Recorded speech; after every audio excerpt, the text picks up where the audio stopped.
你好啊，各位，我係阿紫啊。今日咧我就教第三集。咁第三集咧之前咧講咧就話教丙火嘅，但係咧今集咧都會講多一次乙木先，因為呢個案例咧就比較多嘢學，所以咧呢一集咧就講多一次嘅乙木日元嘅女性嘅一個八字。咁呢個女性咧佢想問乜嘢咧？就係想問幾時有婚姻嘅。咁同埋咧，佢呢個八字嘅父親咧就好早就唔喺佢身邊啦。咁呢個八字咧都可以教到你哋話佢個原因喺邊度咯。咁首先咧，你哋一樣啦，咁好似上次講啦，咁用咗呢個 Apps 之後就開咗個盤，開咗盤之後嘅第三格嘅上面嘅天干咧就係日元啦，就代表佢自己啦。咁呢個盤咧代表佢嘅咧就係一個乙木人。咁代表佢係乙木，咁上次都解釋過乙木嘅嘢，咁我今日就唔再講啦，咁就直接咧就教你哋點樣睇佢嘅婚姻。咁佢呢個咧就同之前咧兩個係唔同嘅，咁我兩個咧之前行過一啲大運咧，咁基本上咧佢哋都係容易有，因為大運出現咗，咁但係呢個八字咧係冇嘅。咁你哋咧就睇到啦，咁佢屬木啦，咁佢嘅地支係乜嘢咧？佢嘅生肖係酉金，屬雞，生於嘅月份係子水，代表老鼠嘅生肖。跟住自坐嘅日支咧就係豬，亥水啦，即係屬豬嘅。咁另外個時支都係雞啦，都係酉金啦。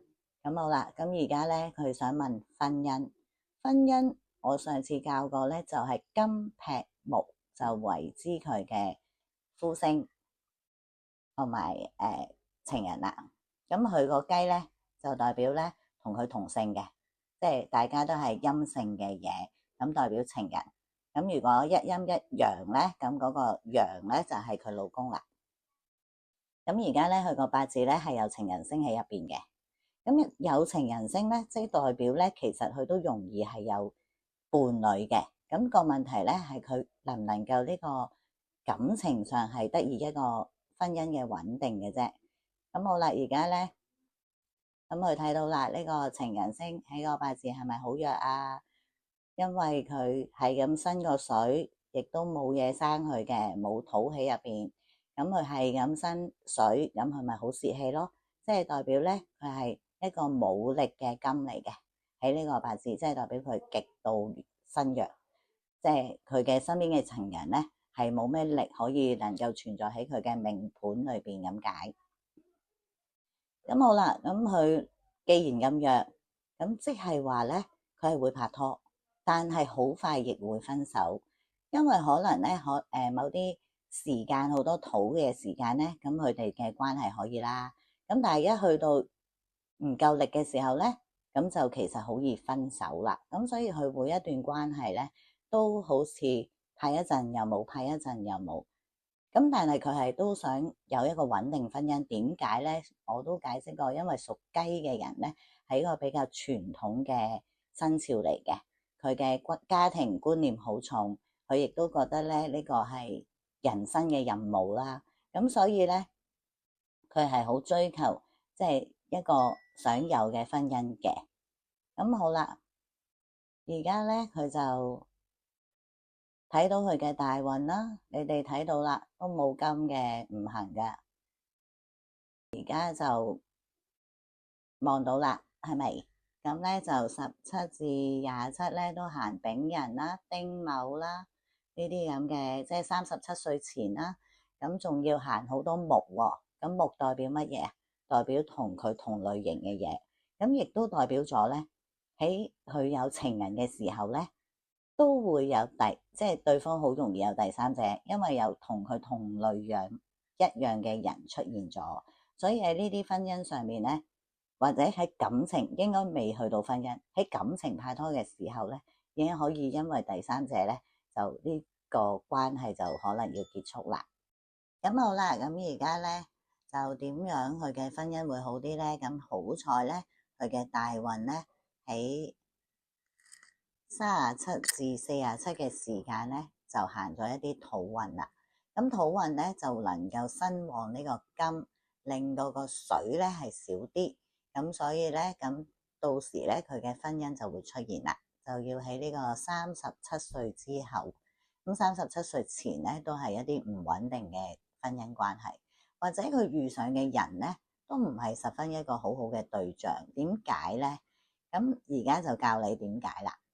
咁首先佢嘅土先能夠生旺呢個金，咁木克土咧就代表佢嘅財星，亦都代表佢嘅父親。咁因為佢克嗰樣嘢咧就代表咗財富同埋父親嘅，咁佢要用財富先能夠生旺呢個情人星，佢先能夠生存喺佢八字。咁即係話呢個人咧，即係嘅伴侶咧，好大機會咧都係會用佢嘅錢，或者佢要好容易、好願意使錢落佢身上，呢個人先會能夠存在喺佢身邊。咁假設性咧，佢亦都講緊咧，佢都要有一定嘅財富喺呢個身上啦。咁如果唔係嘅話，冇儲錢嘅情況底下咧，咁呢個情人星亦都冇可能生存到嘅，因為佢一定要有一個大量嘅財富先可以。咁但係呢個八字咧講緊咧，能唔能夠容易掙到錢咧，其實都好難嘅。咁所以咧，佢最好咧就係可以做一啲自己嘅定期存款啦，令到自己一定有一定嘅財富可以留得低，咁佢嘅運氣就會好啲啦。即係呢個人一定要有掙到錢，啲運氣先會好，亦都可以有一個穩定嘅婚姻。咁頭先我講啦，土都代表咗佢嘅父親，咁佢個土咧喺呢個八字上冇，其實冇咧係好好嘅，因為冇咧。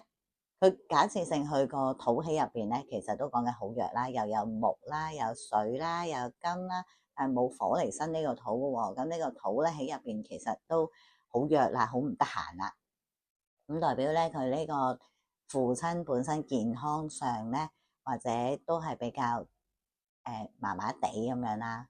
咁好啦，直到佢而家佢話佢父親好早唔喺度嘅時候嘅原因咧。就係因為佢17歲前咧行咗個木克土嘅大運，咁呢個土就走咗出嚟啦。咁如果呢個土唔出嚟咧，其實佢父親係冇事嘅，因為大運咧係講緊你喺當時嗰10年嘅環境啦，或者你在乎嘅嘢啦，咁所以先會產生呢個事情嘅發生啦。咁所以就原因就喺呢個大運裏邊嗰個問題而出現嘅。咁如果你哋都唔明嘅話咧，你哋可以留言俾我寫個1字，咁我下次咧都會再解釋清楚咧呢個部分咯。好啦，佢而家嘅婚姻咧，只要咧佢能夠儲到錢咧，咁喺呢啲大運上咧，其實都可以個情人穩固，但係始終行嘅大運都有木嘅情況。咁所以咧，其實佢身邊嘅伴侶會好容易有第三者，亦都可以咁講啦。而家我哋都時代唔同啦，咁佢可能如果你佢嘅情人可能有另一半，咁佢做人哋嘅另一半，有機會喺呢37歲前會有呢個可能性嘅存在。咁當然啦，即係屬雞嘅人咧，其實都未必會去做人哋嘅第三者。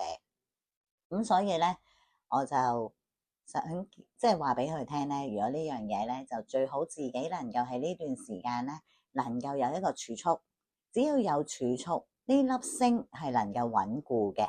但係我亦想講，如果你身邊嘅呢個盤嘅身邊嘅伴侶成日都會要你用錢的話咧，我亦都勸你咧係唔好。咁好啦，咁佢而家嘅婚姻問題或者情人能唔能夠喺身邊呢個問題咧，咁其實只要佢能夠身上有一定嘅財富咧，咁佢嘅情人星咧都會好比較穩定，可以喺佢身邊嘅。所以佢必須要令到自己能夠有儲到錢嘅情況，呢個就佢必須要做到，首先如果佢做唔到嘅話咧，其實呢件事係好難存在嘅。咁如果都儲唔到錢咧，就唯有就去到37歲後嘅大運啦。咁我亦想講喺37歲前呢段時間，佢遇嘅身邊嘅情人都會好大機會用佢嘅錢。咁我就會奉勸一句，就千祈唔可以咁做，因為你嘅錢一用咗喺佢身上，咁你又少咗個財富嘅力量嘅時候咧，咁你俾咗錢佢，佢唔會感恩嘅，佢亦都會走嘅。咁就要記住喺量力而為嘅情況底下咧，係唔可以的話，你哋真係唔適宜係咁做，因為呢個力量先能夠維繫到呢個關係。咁所以咧，自己喺呢段時間遇嘅情人星咧，如果你睇到佢嘅月份咧係比較多土嘅情況底下咧，咁呢個情人係比較好啲嘅。